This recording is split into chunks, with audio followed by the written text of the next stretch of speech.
সাধারণ কর্মধারয় সমাস যেগুলো ছিল তাদের মধ্যে কতগুলো কম্বিনেশন থাকে।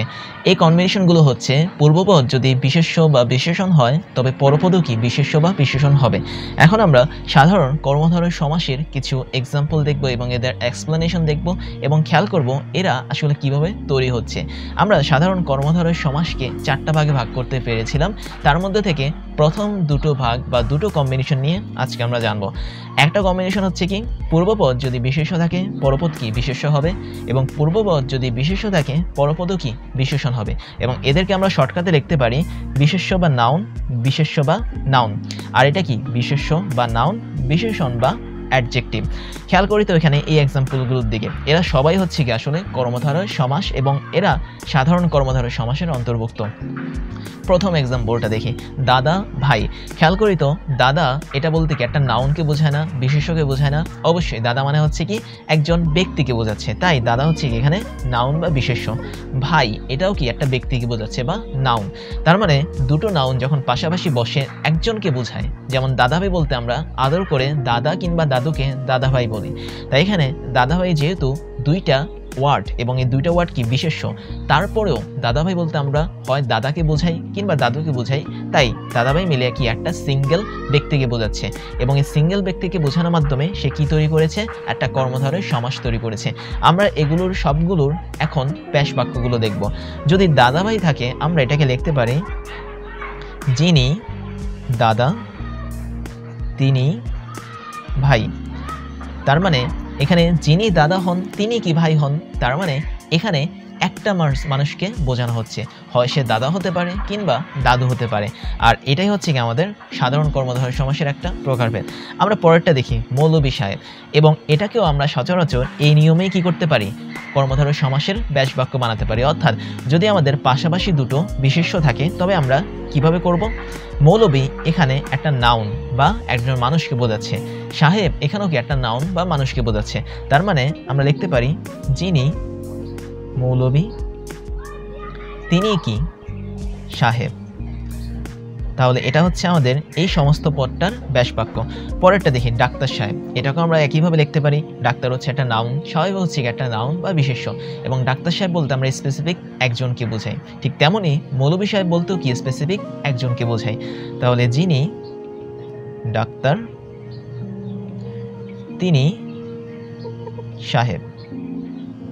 আমরা পরেরটা দেখি রাজর্ষি। রাজর্ষিটা একটু ইম্পর্টেন্ট এক্সাম্পল। এই রাজর্ষিটা মানে হচ্ছে কি যিনি রাজ তিনি কি ঋষি। তাহলে আমরা লিখে ফেলি যিনি, আচ্ছা এখানে রাজটা হবে না, রাজ মানে হচ্ছে কি রাজা বোঝায়, কারণ আমরা দেখেছিলাম যদি কোনো ব্যাস বাক্যের মধ্যে রাজা থাকে তবে সেটা কি সমস্ত পদে রাজে কনভার্ট হয়। তাই আমরা এখানে রাজটাকে কি লিখব, রাজা হিসেবে লিখব। তাহলে যিনি রাজা তিনি ঋষি। ঋষি মানে হচ্ছে আমাদের বিভিন্ন ধরনের আমরা বলতে পারি যে পণ্ডিত বর্গীয় কোনো মানুষকে, তাই যিনি রাজা তিনি কি ঋষি, তার মানে এখানে একজন মানুষকে বোঝানো হচ্ছে এবং সেটাই হচ্ছে কি রাজর্ষি।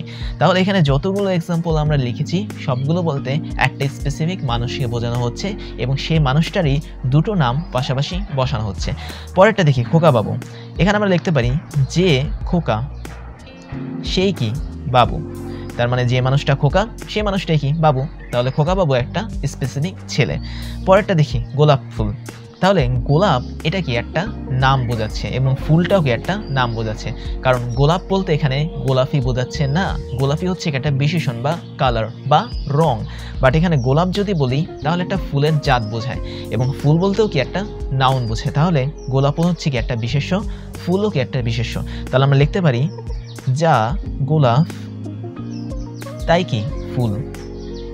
তাহলে যা গোলাপ তাই ফুল, টোটালটা মিলে গোলাপ ফুল, এবং গোলাপ ফুল মানে কি স্পেসিফিক একটা বস্তু। এরপরে দেখি দেবর্ষি। দেবর্ষি মানে হচ্ছে এখানে দেব এবং ঋষির কথা বলা হয়েছে, অর্থাৎ আমি লিখতে পারি যিনি দেব তিনি কি ঋষি। তাহলে যিনি দেব তিনি ঋষি মানে হচ্ছে দেবর্ষি, এবং এখানেও একজন স্পেসিফিক মানুষের কথা বলা হয়েছে। পরেরটা দেখি জজ সাহেব, যেখানে জজ হচ্ছে কি একটা বিশেষ্য, সাহেব হচ্ছে কি একটা বিশেষ্য বা ব্যক্তি, বাট জজ সাহেব বলতে একটা স্পেসিফিক একজন মানুষকে বোঝানো হয় যে তিনি জজ সাহেব। তাহলে আমরা লিখতে পারি যিনি জজ তিনি সাহেব। পরেরটা দেখি ঢাকা নগরী। তার মানে এখানে ঢাকা হচ্ছে কি একটা নাম, একটা শহরের নাম, এবং নগরীও কি আলাদা একটা শহরের নামই বোঝায়। তাহলে ঢাকা এখানে বিশেষ্য, নগরী কি এখানে বিশেষ্য। আমরা এখানে যিনি তিনি দিতে পারবো না, কেননা ঢাকা নগরী এই দুটোই কি আসলে বস্তুবাচক, এটা কি ব্যক্তিবাচক না। যদি আমাদের ব্যক্তিবাচক থাকে তবে আমরা যিনি তিনি দিতে পারি, কিন্তু যদি বস্তুবাচক থাকে তবে আমরা কি দিব, যা তা। তাহলে যা ঢাকা, তাই কি আমাদের নগরী। তাহলে এই এক্সাম্পলগুলো থেকে আমরা একটা বিষয় ক্লিয়ার হলাম, যদি আমাদের পাশাপাশি দুটো বিশেষ্য দেওয়া থাকে কোনো একটা কর্মধারয় সমাসের ক্ষেত্রে, তবে তাদের ব্যাস বাক্যের ক্ষেত্রে আমরা দুটো তিনটে জিনিস ইউজ করতে পারবো। একটা হচ্ছে আমি এখানে লিখি যিনি, তারপরে তিনি, অথবা আমরা ব্যবহার করতে পারবো যা তা, অথবা ব্যবহার করতে পারবো যে সে। এর মধ্যে থেকে যা তা এটা কি শুধুমাত্র বস্তুবাচক বিশেষের ক্ষেত্রে ব্যবহার করা হয়, যেমন ঢাকা নগরী, যা ঢাকা তাই কি নগরী। আবার আমরা আরেকটা বস্তুবাচক দেখছি গোলাপ, গোলাপ কিন্তু ব্যক্তিবাচক না, অর্থাৎ এটা কি একটা বস্তু। তার মানে যা গোলাপ তাই কি ফুল। কিন্তু আমরা যিনি এবং যে সে এই দুটোকে অবশ্যই ব্যবহার করব ব্যক্তিবাচকের ক্ষেত্রে, যেমন যিনি দাদা তিনি কি ভাই, আবার যে খোকা সেই কি বাবু। তাহলে এই জিনিসগুলো হচ্ছে আমাদের সাধারণ কর্মধারয় সমাসের এক ধরনের উদাহরণ, যেখানে বিশেষ্য এবং বিশেষ্য পাশাপাশি বসে। আমরা পরের এক্সাম্পলগুলো দেখি এবং পরের প্রকারভেদটা দেখি। এখানে প্রথমে কি বসে, বিশেষ্য বসে, তারপরে বিশেষণ বসে। আমরা প্রথমটা দেখি আলু সিদ্ধ। আলু সিদ্ধটা কি, এখানে আমরা আলু সিদ্ধের যদি ব্যাস বাক্য করি তবে সেটা হবে সিদ্ধ যে আলু। তার মানে যে আলুটা সিদ্ধ তাকে কি বলা হয়, সিদ্ধ আলু বলা হয়, অথবা আলু সিদ্ধ বলা হয়। তার মানে এখানে একটু খেয়াল করি তো, এখানে যা আলু তাই সিদ্ধ এই জিনিসটা কিন্তু আমরা দেইনি, আমরা কি ইউজ করেছি, মাঝখানে যে ইউজ করেছি। তার মানে সিদ্ধ যে আলুটা সেটাই কি আলু সিদ্ধ। তারপরে হলুদ বাটাতে দেখি, আমরা একটু খেয়াল করি আলু সিদ্ধর ক্ষেত্রে এখানে আলু হচ্ছে কি একটা নাউন বোঝাচ্ছে, কারণ আলু একটা ফসলের নাম, এবং সিদ্ধ মানে কি বোঝাচ্ছে, একটা অবস্থা বোঝাচ্ছে, যে আলুটার অবস্থা কি সিদ্ধ অবস্থা। তার মানে সিদ্ধ হচ্ছে কি এখানে বিশেষণ বা অ্যাডজেটিভ, আলু হচ্ছে কি এখানে একটা নাউন বা বিশেষ্য। পরেরটা দেখি হলুদ বাটা। তার মানে এখানে দেখি হলুদ বাটা যদি আমি ব্যাস বাক্য করি তবে সেটা হবে বাটা যে হলুদ। খেয়াল করি তো এখানে হলুদ হচ্ছে কি একটা শস্যের নাম, তার মানে এটা কি নাউন। বাটা মানে কি হলুদের একটা অবস্থা বোঝাচ্ছে, যে সে এখন বাটা অবস্থায় আছে, তাই বাটা একটা বিশেষণ বা অ্যাডজেক্টিভ। আর এখানে বাটা যে হলুদ বলতে টোটাল হলুদ বাটা কি বোঝাচ্ছে। তার মানে আমরা যখন বিশেষ্য এবং বিশেষণ ইউজ করব পাশাপাশি দুটো কর্মধারয় সমাসের ক্ষেত্রে, তখন মাঝখানে কি আনবো, যে আনবো, এবং অবশ্যই প্রথম যে অবস্থায় থাকবে অর্থাৎ পূর্বপদ হিসেবে যেগুলো থাকবে ব্যাস বাক্যে তার অবশ্যই কি হবে, বিশেষণ হবে। যেমন এখানে সিদ্ধ কি একটা বিশেষণ, বাটাও কি একটা বিশেষণ, এবং লাস্টে আমরা কি বসিয়েছি, বিশেষ্যকে বসিয়েছি। আমরা পরের এক্সাম্পল দেখি মাছ ভাজা। তার মানে আমরা এখানে কি করব, মাছ হচ্ছে কি একটা নাউন বা একটা প্রাণীর নাম, ভাজা হচ্ছে মাছের একটা অবস্থা বা বিশেষণ বা অ্যাডজেক্টিভ। তাই আমরা এখানে ভাজাটাকে শুরুতে নিয়ে আসবো বা অ্যাডজেক্টিভকে শুরুতে নিয়ে আসবো, তাহলে এটা হবে ভাজা। তারপরে আমরা যে ইউজ করব এই যে, আর লাস্টে আমরা এই নাউনটাকে ইউজ করবো অর্থাৎ মাছ। তার মানে যদি বিশেষ্য এবং বিশেষণ মিলে যদি কোনো সাধারণ কর্মধারয় সমাস তৈরি করে তবে তার ব্যাস বাক্যে প্রথমে আমরা সবগুলোতে বিশেষণকে বসাবো বা অ্যাডজেক্টিভকে বসাবো, তারপরে যে যুক্ত করব, তারপরে আমরা নাউন বা বিশেষ্যকে যুক্ত করব। তাহলে এই রুলস অনুসারে পরেরগুলো খুব দ্রুত করে ফেলি। বেগুন পোড়া। বেগুন হচ্ছে একটা শস্যের নাম বা নাউন, পোড়া হচ্ছে ওর অবস্থান বা বিশেষণ। তার মানে আমরা প্রথমে বিশেষণটাকে আনবো, তারপরে একটা যে বসাবো, তারপরে আমরা নাউন বা বেগুনকে লিখবো। তাহলে পোড়া যে বেগুন, বেগুন পোড়া। নর উত্তম। খেয়াল করি নর উত্তম মানে হচ্ছে নর উত্তম। উত্তম মানে কি একটা বিশেষণ বা গুণ, নর মানে হচ্ছে একজন পুরুষকে বোঝাচ্ছে বা মানুষকে বোঝাচ্ছে। তাহলে এক্ষেত্রে আমাদের এটা হবে বিশেষণটা প্রথমে আসবে অর্থাৎ উত্তম, এটা প্রথমে আসবে, তারপর আমাদের যে বসবে, তারপরে বসবে কি নর বা বিশেষ্য বসবে। তার মানে উত্তম যে নর এটাই কি নর উত্তম বা নর উত্তম। পরেরটা দেখি নরাধম। নরাধম মানে হচ্ছে কি নর অধম, মানে অধম বা খারাপ একটা ছেলেকে বা পুরুষকে বোঝানো হচ্ছে। তার মানে অধম যেটা সেটা কি আমাদের বিশেষণ, সেটা আমাদের শুরুতে আসবে, তারপর যে বসবে, তারপর আসবে কি বিশেষ্য বা নর। তার মানে এখানে অধম যে নর মানে হচ্ছে কি নরাধম।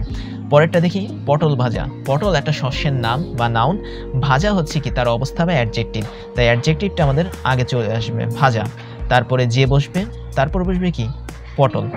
পরেরটা দেখি চাল ভাজা। এখানে চাল হচ্ছে কি একটা নাউন বা শস্যের নাম, ভাজা হচ্ছে কি একটা বিশেষণ বা অবস্থার নাম, তাই ভাজাটা আমাদের কোথায় চলে আসবে? শুরুতে। তারপরে যে বসবে, তারপরে আমাদের নাউন বসবে। তার মানে যদি পাশাপাশি একটা বিশেষ্য এবং বিশেষণ মিলে কোনো কর্মধারয় সমাস যদি তৈরি করে, তবে তার সমস্ত পদের শুরুতে থাকছে কি? বিশেষ্য, পরে থাকছে কি? বিশেষণ। কিন্তু আমরা যদি এটাকে ব্যাস বাক্য বানাই, শুরুতে চলে আসবে সেই বিশেষণগুলো। অর্থাৎ এখানে আমরা যতগুলো লিখেছি এরা সবাই কি? অ্যাডজেক্টিভ। মাঝখানে যে বসবে, তারপরে আমাদের নাউনটা বসবে। কাজে আমরা এই কতগুলো রুলস ফলো করে সাধারণ কর্মধারয় সমাসকে বের করতে পারি। যেখানে আমরা একটা রুলস হচ্ছে কি? বিশেষ্য আর বিশেষ্য যদি থাকে আমরা যিনি তিনি যা তা যে সে ইউজ করব। আর বিশেষ্য প্লাস বিশেষণ যদি থাকে আমরা প্রথমে বিশেষণকে নিয়ে আসবো, তারপর যে বসাবো এবং তারপরে বিশেষ্যকে বসাবো। এবার আমি তোমাদেরকে আমার পরিচয়টা জানাচ্ছি। আমি হচ্ছি ইমতিয়াজ, ওয়েডেমি সহ ক্রাশ ইঞ্জিনিয়ারিং এবং টকডেমির ফাউন্ডার হিসেবে কাজ করছি, যেখানে ওয়েডেমিতে আমি স্কুল এবং কলেজ লেভেলের স্টুডেন্টদেরকে পড়াই, ক্রাশ ইঞ্জিনিয়ারিংয়ে আমি ইঞ্জিনিয়ারিং লেভেলের স্টুডেন্টদেরকে পড়িয়ে থাকি এবং টকডেমিতে মেডিকেল সায়েন্সের স্টুডেন্টদেরকে পড়িয়ে থাকি। সেই সাথে আমি বিগত 10 বছর ধরে 5 লাখেরও বেশি স্টুডেন্টদেরকে অনলাইন এবং অফলাইনে পড়িয়েছি। আমার এডুকেশনাল ব্যাকগ্রাউন্ড হচ্ছে বিএসসি কমপ্লিট করেছি ইলেকট্রিক্যাল অ্যান্ড ইলেকট্রনিক ইঞ্জিনিয়ারিং নিয়ে, এমএসসি কমপ্লিট করেছি বায়োমেডিক্যাল ইঞ্জিনিয়ারিং নিয়ে এবং বর্তমানে একটা ইউনিভার্সিটিতে লেকচার হিসেবে কাজ করে যাচ্ছি।